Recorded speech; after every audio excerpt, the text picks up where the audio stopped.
मान लीजिए आप किसी गाड़ी का लोकेशन जीपीएस द्वारा ट्रैक कर रहे हैं, तो आपकी स्क्रीन पर कुछ ऐसा इंटरफेस दिखाई देगा। यहाँ पर हम लोग देख रहे हैं कि जो रेड डॉट है वह समय के साथ साथ आगे बढ़ता जा रहा है, लेकिन ठीक 2 बजे यहाँ पर ब्लैंक दिखा रहा है। मतलब ठीक 2 बजे यहाँ पर कोई सिग्नल नहीं मिल रहा है। तो यदि 2 बजे आप गाड़ी का लोकेशन पता करना चाहेंगे तो नॉट फाउंड दिखाएगा या नो सिग्नल बताएगा, क्योंकि यहाँ पर सिग्नल है ही नहीं। तो यदि 2 बजे पर हम लोग को गाड़ी का लोकेशन पता करना हो तो क्या करेंगे? तो देखेंगे कि 2 बजे से पहले गाड़ी की लोकेशन क्या है।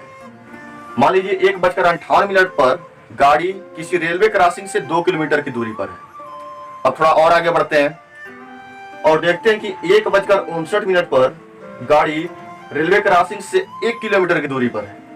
फिर इसी तरह से समय को और आगे बढ़ाएंगे तो रेलवे क्रॉसिंग से गाड़ी की दूरी कम होती जाएगी। मतलब हम लोग देख रहे हैं कि समय ज्यों-ज्यों 2 की तरफ बढ़ रहा है तो गाड़ी का लोकेशन भी रेलवे क्रॉसिंग की तरफ बढ़ रही है। तो इस तरह से हम लोग कह सकते हैं कि ठीक 2 बजे गाड़ी रेलवे क्रॉसिंग पर थी। यहाँ पर ध्यान देना है कि यह एक्यूरेट लोकेशन नहीं है, लेकिन यह गाड़ी का लिमिट है। मैथमेटिक्स में इसको कहेंगे कि 2 बजे पर गाड़ी की लिमिट रेलवे क्रॉसिंग है। इसका मतलब क्या हुआ कि जब समय 2 की ओर अग्रसर होता है तो गाड़ी रेलवे क्रॉसिंग की तरफ अग्रसर होती है। तो आज के इस वीडियो में हम लोग मैथमेटिकल लिमिट्स यानी सीमा के बारे में ही पढ़ने वाले हैं। मेरा नाम है राहुल सिंह और बूस्टर क्लासेज में एक बार फिर से आपका स्वागत है। तो बिना टाइम वेस्ट किए चलिए शुरू करते हैं।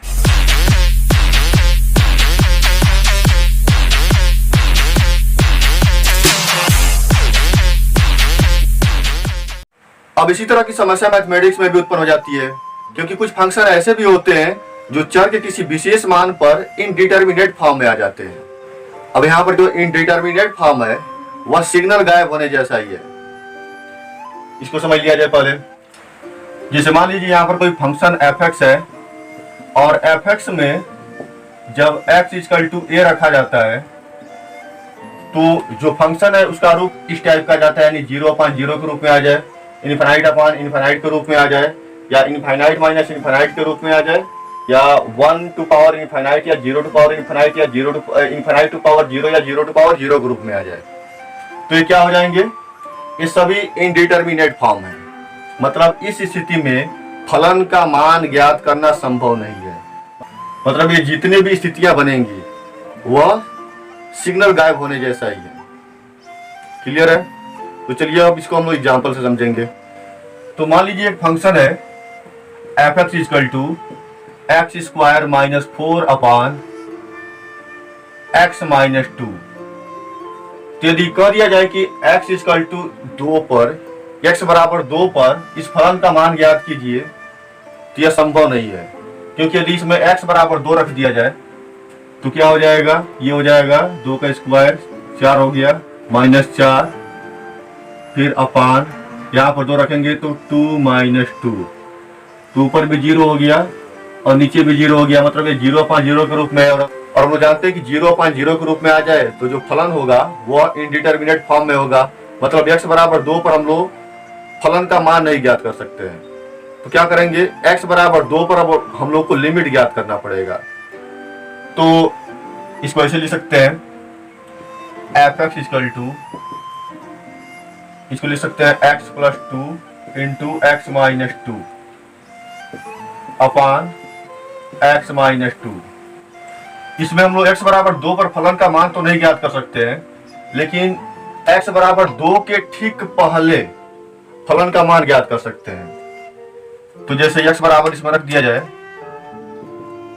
1.9, तो fx का मान क्या हो जाएगा? यानी जो f 1.9 होगा वो हो जाएगा 1.9 + 2 × 1.9 - 2 अपान 1.9 - 2। इससे कैंसिल हो गया और इसको ऐड कर देंगे तो ये हो जाएगा 3.9। इसी तरह से और भी मान रखकर हम लोग टेबल बना सकते हैं।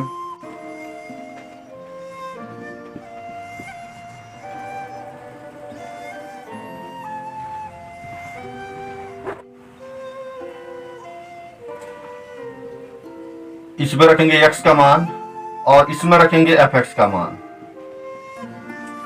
तो अभी हम लोग देखें कि जब x का मान 1.9 रखा गया था तो एफ एक्स का मान आ गया था 3.9। अब इसी तरह से यदि x का मान रखा जाएगा 1.99, मतलब अब हम लोग क्या कर रहे हैं, x के मान को 2 के और करीब ले जा रहे हैं। यहाँ पर 1.9 था, तो यहाँ पर जो 2 और 1.9 के बीच का डिफरेंस था वो था 0.1। लेकिन यहाँ पर हम लोग देख रहे हैं यहाँ पर 2 और 1.99 के बीच का डिफरेंस है 0.01। और इस तरह से हम लोग देख रहे हैं कि x का मान अब 2 के करीब होता जा रहा है, तो जो एफ एक्स का मान होगा वो हो जाएगा 3.99। फिर इसी तरह से यदि x का मान रख दिया जाए 1.999, तो एफ एक्स का मान हो जाएगा 3.999। इसमें हम लोग क्या देख रहे हैं कि जब x का मान 2 के करीब पहुंच रहा है, यानी जब x का मान 2 के करीब पहुंच रहा है तो जो एफ एक्स का मान है वह 4 के करीब पहुंच रहा है। लेकिन यदि x बराबर 2 रख दिया जाए, x बराबर यदि 2 रख दिया जाए तो जो फलन होगा वह डिफाइन नहीं होगा, यानी यह इनडिटरमिनेट फॉर्म में आ जाएगा। अब इसी तरह से x का मान अब मान लिया जाए कि 2.1 है, तब जो फलन का मान होगा वो हो जाएगा 4.1। फिर इसी तरह से अब इसको और 2 के करीब लाएंगे तो क्या हो जाएगा, मान लिया जाए कि x का मान है 2.01, तब जो फलन का मान होगा वो हो जाएगा 4.01। अब x के मान को 2 के और करीब लाते हैं। अब यहां पर मान लिया जाए कि x का मान है 2.001, तो जो एफ एक्स का मान होगा वो हो जाएगा 4.001। मतलब यहां पर भी हम देख रहे हैं कि जब x का मान 2 के करीब पहुंच रहा है तो जो फलन है यानी जो एफ एक्स है उसका मान 4 के करीब पहुंच रहा है।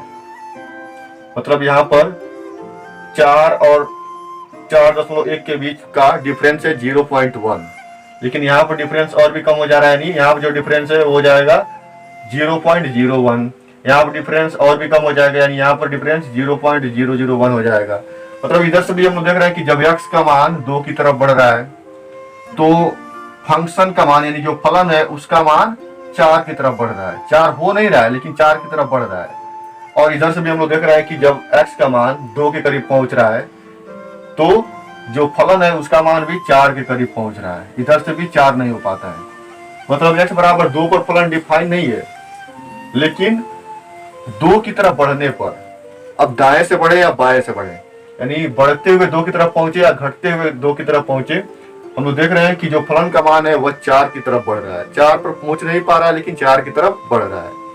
तो इस तरह से हम लोग कहेंगे कि x बराबर 2 पर इस फलन की सीमा 4 है। फलन का मान 4 नहीं है बल्कि सीमा है। फलन के मान में और सीमा में अंतर है। अंतर यह है कि जब फलन का मान ज्ञात करते हैं तो x के किसी विशेष मान पर यानी किसी भी चर के किसी विशेष मान पर और फलन का मान ज्ञात होता है, एक्यूरेट मान ज्ञात होता है। लेकिन जब हम लोग सीमा ज्ञात करते हैं वहां पर x के मान पर फलन का मान एक्यूरेट नहीं होता बल्कि उसकी तरफ बढ़ रहा होता है। जैसे यहाँ पर जब x 2 की तरफ बढ़ रहा था तो फलन का मान 4 की तरफ बढ़ रहा था। 4 हुआ नहीं, बस 4 की तरफ अग्रसर हो रहा था। क्लियर है? और इसको मैथमेटिकली ऐसे लिखते हैं, limit x tends to 2 fx equal to क्या हो जाएगा, यहाँ पर 4 होगा। मतलब जब x 2 की तरफ अग्रसर होता है तो fx 4 की तरफ अग्रसर होता है। मतलब यहाँ पर जो फलन है उसकी सीमा 4 है। क्लियर है? अब इसको हम लोग डायग्राम से भी समझ सकते हैं, ग्राफ से भी समझ सकते हैं। अब इस टेबल से ग्राफ बनाया जाए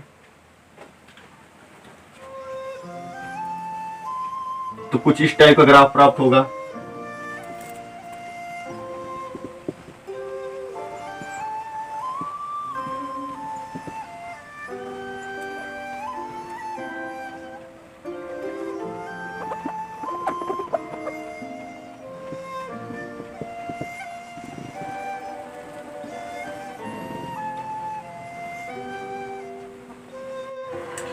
इसमें हम लोग देख रहे हैं कि जब x का मान 2 है तब यहाँ पर जो ग्राफ है उसमें ब्लैंक है, मतलब x बराबर 2 पर फलन डिफाइन नहीं है, यानी इनडिटर्मिनेट फॉर्म में आ गया है। तो अब क्या करना पड़ेगा, अब 2 से पहले देखेंगे।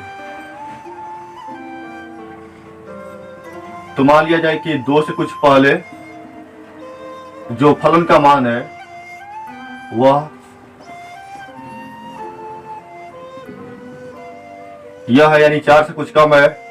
फिर हम लोग 2 के और करीब जाते हैं, तो 2 के और करीब जाने पर हम लोग देखते हैं कि जो फलन का मान है वह 4 के और करीब होता जा रहा है। इसी तरह से यदि उधर से भी देखा जाए, तो 2 से कुछ दूरी पर हम लोग देखेंगे तो यहाँ पर देख रहे हैं हम लोग कि फलन का मान 4 से कुछ दूरी पर है, यानी 4 के करीब है। अब और 2 के करीब आते हैं, तो और 2 के करीब आने पर हम लोग देख रहे हैं कि जो फलन है वह 4 के और करीब आ गया।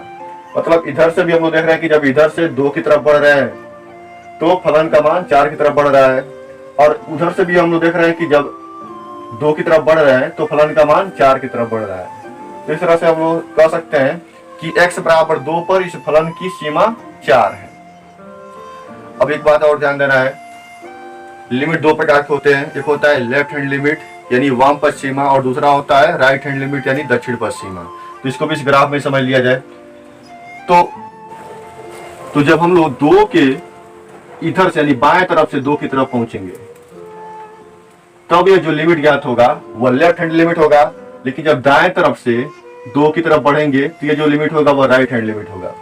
मतलब जब 2 से कम संख्या लेकर 2 की तरफ बढ़ेंगे तो लेफ्ट हैंड लिमिट होगा, और जब 2 से अधिक मान लेकर 2 की तरफ घटते हुए आएंगे तो वह राइट हैंड लिमिट होगा। यहाँ तक क्लियर है? इसको नोट कर लीजिए।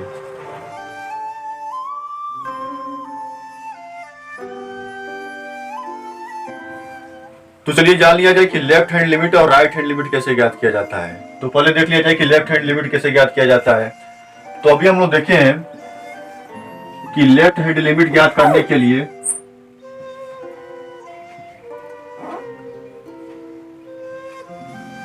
जैसे मान लीजिए कि यहाँ पर x बराबर a पर लिमिट ज्ञात करना है। तो जब हम लोग इधर से a की तरफ अप्रोच करेंगे, यानी जब तक x का मान a से इधर होगा यानी a से छोटा होगा, यानी जब हम लोग a के बाएं तरफ से a की तरफ बढ़ेंगे तो यहाँ पर जो लिमिट ज्ञात होगा वह लेफ्ट हैंड लिमिट होगा। और मान लिया जाए कि यहाँ पर कोई फंक्शन है जिसके x बराबर a पर हम लोग को लेफ्ट हैंड लिमिट ज्ञात करना है। तो लेफ्ट हैंड लिमिट को हमेशा ऐसे दर्शाते हैं, LHL equal to limit x tends to a minus लिखेंगे। a माइनस इसलिए लिखा जाएगा क्योंकि यहाँ पर हम लोग देख रहे हैं जो x का मान है वह a से छोटा है। आप fx लिख देंगे, ये हो गया। अब हम लोग देख रहे हैं कि यहाँ पर x a की तरफ बढ़ रहा है, यानी x और a के बीच का जो डिफरेंस है वो कम हो रहा है। तो सबसे पहले तो हम लोग इस डिफरेंस को ऐसे लिख सकते हैं, यानी जो x और a के बीच का जो डिफरेंस है उसको लिख सकते हैं h equal to a minus x. यहाँ पर a अधिक है और x कम है, तो h इक्वल टू हो जाएगा a माइनस एक्स, जहाँ पर h क्या है, एक बहुत ही धनात्मक छोटी राशि है। अब हम लोग देख रहे हैं कि यदि x को a के करीब ले जाते हैं, यानी जब जो जो x का मान a की तरफ बढ़ता जाता है तो इनके बीच का जो डिफरेंस है वो कम होता जाता है। यानी जब x टेंड्स टू a तो h टेंड्स टू 0 हो जाएगा, यानी जब x a की तरफ बढ़ेगा तो h 0 की तरफ बढ़ेगा। मतलब यहाँ पर हम देख रहे हैं कि जो डिफरेंस है वह 0 की तरफ बढ़ता जाएगा, छोटा होता जाएगा। तो इसको ऐसे भी लिख सकते हैं लिमिट, अब यहाँ पर जो x tends to a minus था वहां पर लिखेंगे h टेंड्स टू 0, क्योंकि इनके बीच का डिफरेंस बहुत ही कम होता जा रहा है, बहुत ही कम होता जा रहा है। और fx के स्थान पर क्या लिखेंगे, ये हो जाएगा तब f, और जहां पर x है वहां पर क्या लिख सकते हैं, इसको लिख सकते हैं x equal to a minus h. तो जहां पर x है वहां पर क्या लिख सकते हैं, ये हो जाएगा ए माइनस एच। अब जो भी फंक्शन होगा उसको सॉल्व करने के बाद h बराबर 0 रख देंगे तो लेफ्ट हैंड लिमिट ज्ञात हो जाएगा। अब इसी तरह से राइट हैंड लिमिट भी ज्ञात कर सकते हैं। तो मान लीजिए कोई फलन है f(x) और इसके x बराबर a पर हम लोग को राइट हैंड लिमिट ज्ञात करना है। और हम लोग जानते हैं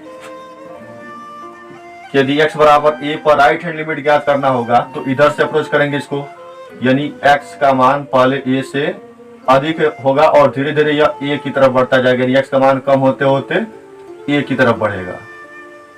तो ये क्या हो जाएगा, ये राइट हैंड लिमिट होगा। यानी राइट से जब इधर आएंगे तो राइट हैंड लिमिट होगा और लेफ्ट से यदि इधर जाएंगे तो लेफ्ट हैंड लिमिट होगा। अब यदि f(x) का लिमिट x बराबर a पर ज्ञात करना हो तो इसको कैसे दर्शाएंगे, इसको लिखते हैं RHL इक्वल टू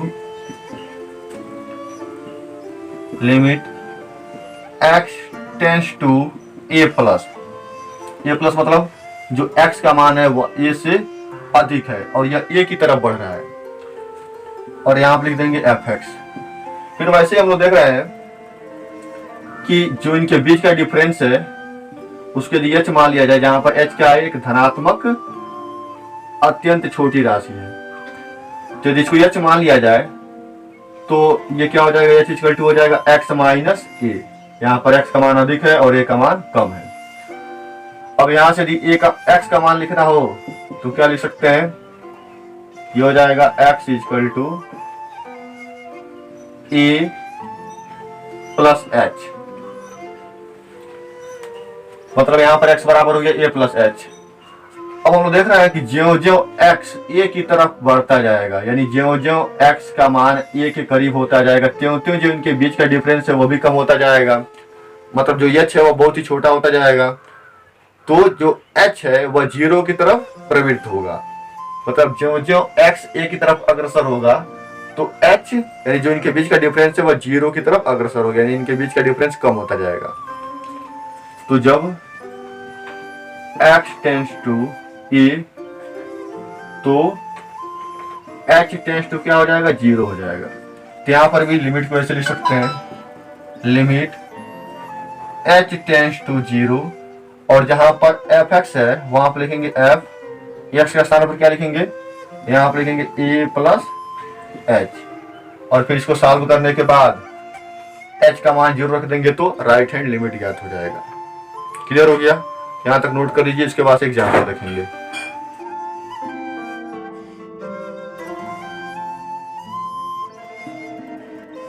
तो मान लीजिए कोई फंक्शन इस प्रकार परिभाषित है और f(x) इक्वल टू है 1 प्लस x यदि x इज लेस देन 2 और 5 प्लस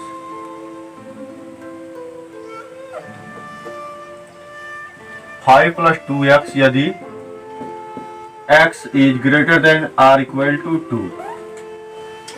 इस फलन के लिए x बराबर 2 पर हम लोग को लेफ्ट हैंड लिमिट और राइट हैंड लिमिट ज्ञात करना है।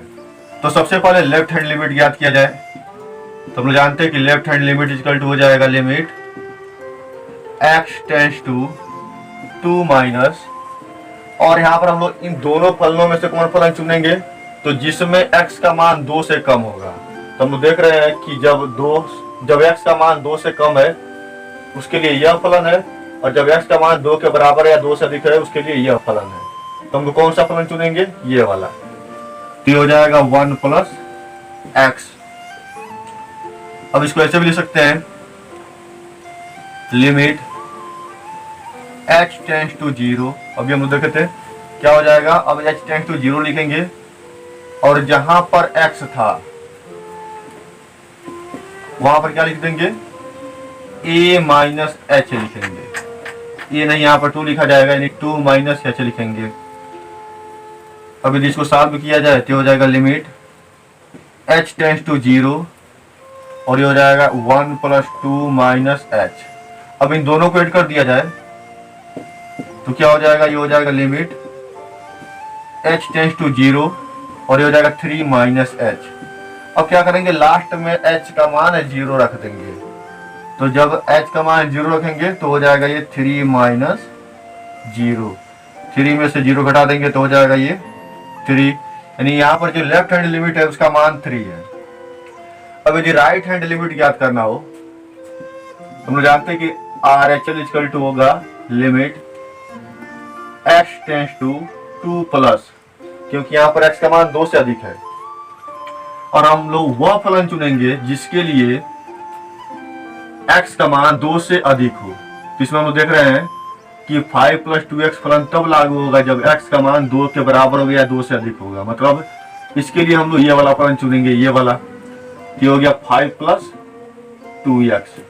अब इस बार भी क्या करना है, इस बार भी लिमिट कुछ ऐसे चेंज करेंगे, यानी लिमिट h टेंस टू 0 रखेंगे और फिर यहाँ पर रखा जाएगा 5 प्लस 2 इंटू, और जहां पर x है वहां पर अब लिखेंगे 2 प्लस h, ये हो गया 2 plus h equal to limit h tends to 0, और जब इन सबको सॉल्व करेंगे तो हो जाएगा 5 प्लस 4 प्लस 2h, या इसको लिख सकते हैं लिमिट h टेंस टू 0, और इन दोनों को ऐड कर देंगे तो हो जाएगा ये 9 प्लस 2h। अब क्या करना है, लास्ट में जो h का मान है वह 0 रख देंगे, तो कितना हो जाएगा, ये हो जाएगा 9 प्लस 2 इंटू 0, 0 से मल्टीप्लाई करेंगे 2 में 0 हो जाएगा, फिर 0 ऐड करेंगे तो क्या आ जाएगा 9 होगा। मतलब यहाँ पर जो राइट हैंड लिमिट है उसका मान कितना है, 9 है। क्लियर हो गया? तो इसको भी आप नोट कर लीजिए।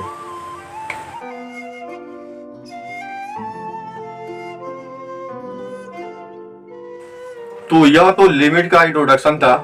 अब अगले वीडियो में हम लोग अलग अलग प्रकार के फलन का सीमा ज्ञात करना सीखेंगे। तो यदि वीडियो पसंद आई हो तो लाइक करें, चैनल को सब्सक्राइब करें और अपने फ्रेंड्स को भी शेयर करें। तो मिलते हैं अगले वीडियो में।